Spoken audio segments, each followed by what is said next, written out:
Hello crafters, this is Yana Smakula. Welcome back to my channel. Today I am sharing tips for creating with the Spellbinders Glimmer card front sentiments. Now these released back in May while I was on my vacation, and I really wanted to try them out and create with these sentiments as I think they're really fantastic and cool.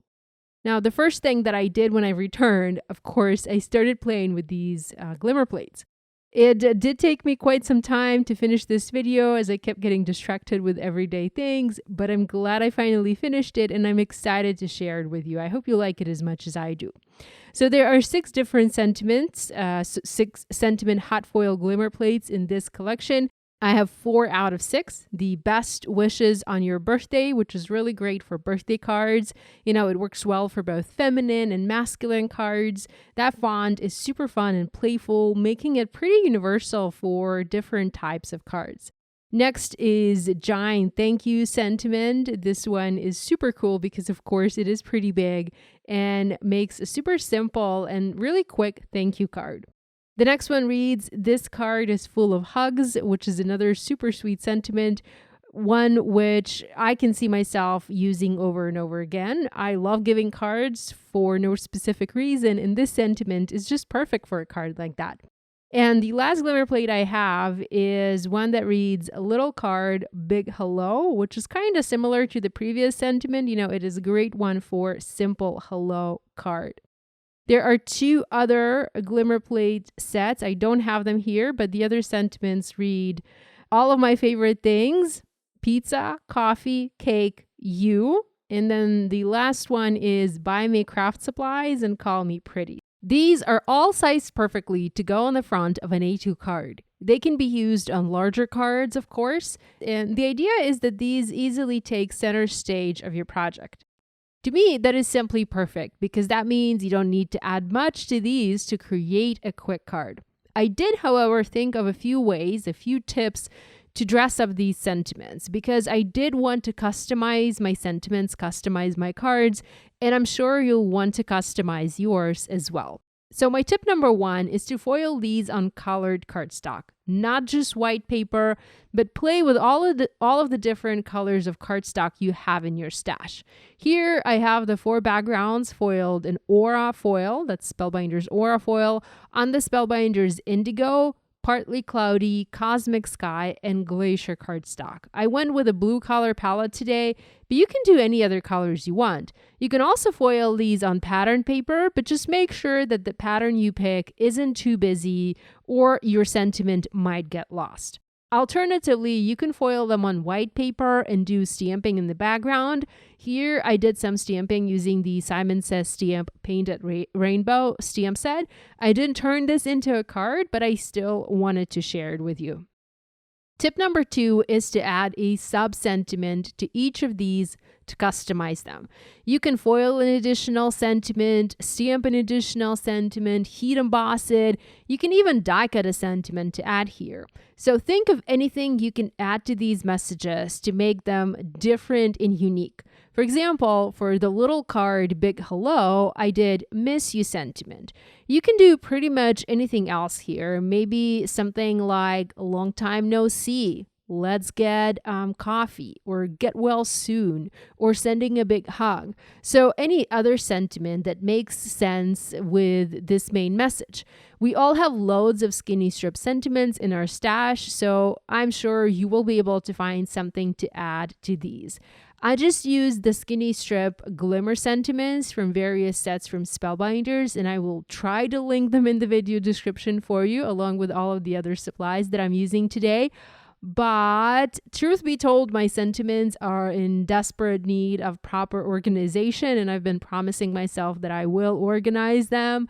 But right now, my sets are all mixed together, and I can never tell from which set a particular sentiment is from. But that being said, mix and match sentiments, look through your stash, find something that you really like and add to these. For example, here this card is full of hugs. I added, "I'm glad that we're friends." And then a giant thank you, I added, "for your help." Then best wishes on your birthday, I added, "The world is a better place because you are in it." So loads of options. Look through your stash and see if there's something that you like and something that you can add to these sentiments.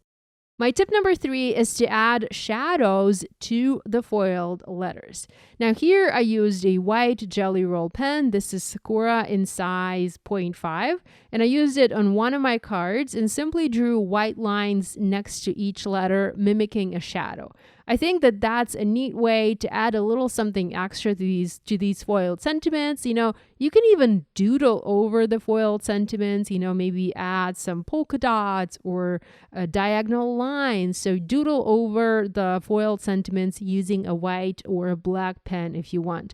Now, I didn't go too crazy here. Plus, the glacier background is rather pale, so the white jelly roll pen detail doesn't show too much, but it does add a nice and interesting touch to my foiled sentiment. Tip number 4 is to embellish these sentiments with some small cute die cuts. I added tiny flowers and leaves to most of my cards. I die cut the flowers using dies from the Mini Blooms and Sprigs die set from Spellbinders. It is an older set, but it is still one of my favorites and one that I use over and over again. So I just needed to find some tiny flowers in tiny leaves, and I added them onto these cards. Now I went really crazy on one of my cards and I added a flower onto pretty much every single letter. That's the card with a glacier background and the white pen detail. I really wanted to decorate each letter here, so I added quite a lot of flowers onto these cards. Not a flower onto each letter, but almost. So lots of flowers. So these are my 4 main tips for dressing up these foiled sentiments. Think about all of the different ways you can decorate them. Now, I trimmed some of the foiled panels down using a rectangle die from my stash, as I wanted to pop those up over a cool geometric background. So I cut them out. So I did some simple diagonal backgrounds for these cards. I used the same colors of cardstock that I used for the foiled backgrounds. I cut the cardstock panels to 4 1/4 by 5.5 inches, so the size of an A2 card, and I then cut them diagonally using my paper trimmer. Then I used the 2 other colors for the background. So let me explain. If my sentiment was foiled on, let's say, indigo cardstock, I then used the cosmic sky and the partly cloudy cardstock for the background. So I used 2 other colors for the background. So I have 3 shades of blue on each card. So I adhered those backgrounds onto an A2 top folding card base. I used double-sided tape to adhere them, and I then just foam mounted the foil panel on top using a layer of white fun foam. Now, I also added gems onto these cards. These gems are from the Crystal Mix gem packs from Spellbinders. And I even used the tiny gems as the dots on the letters I in the foiled sentiments, and I kind of like this look. I added the gems onto the flowers, and I also scattered some of the gems around the flowers and around the sentiments to dress them up. So here's a look at the cards I have for you today, created with the Spellbinders Glimmer card front sentiments. My last card, I didn't really talk about it in this video. So this last card is the most involved, as I used a bunch of large die-cut florals, and I basically created a floral frame around my foiled sentiment. So that's another idea I have for you. I have mixed feelings about this card. I'm not sure if I like it or not. I mean, it's kind of unique, but I don't like it exactly. I don't know what's wrong with it. So I'm not sure. I'm not 100% sure about it. Let me know in the comments if you like it or if you don't like it. Thank you so much for spending time with me today. I hope you enjoyed this video. I hope you'll give these ideas a try. And as always, love you guys, and I'll see you next time. Bye.